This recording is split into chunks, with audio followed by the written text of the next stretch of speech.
Baxıram. Vay yeni köpək onlar, baxıram. Yalan hanı bak? Kömürü kes. Kəşf gözləsə, sabah sübh hətmən əncam verirəm.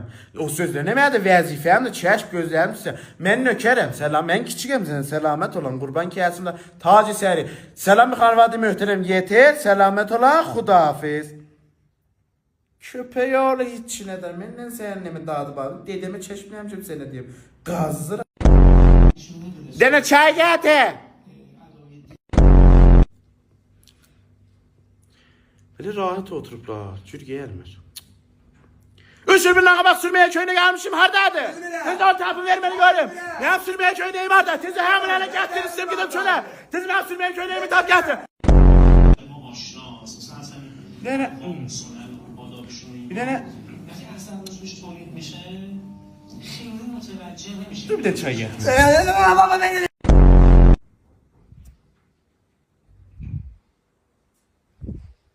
Sen neçəyini oxurdun?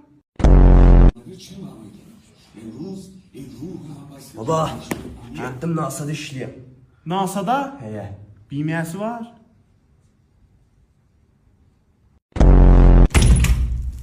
Avı olup 400 bin. Yok baba. Valla. Nece vara kaldım Allah boynuma koydu. Baba nereye geldin?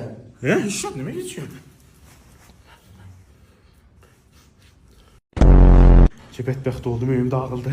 Nece vəşkəssiz oldum. Nece Allah boynuma koydu.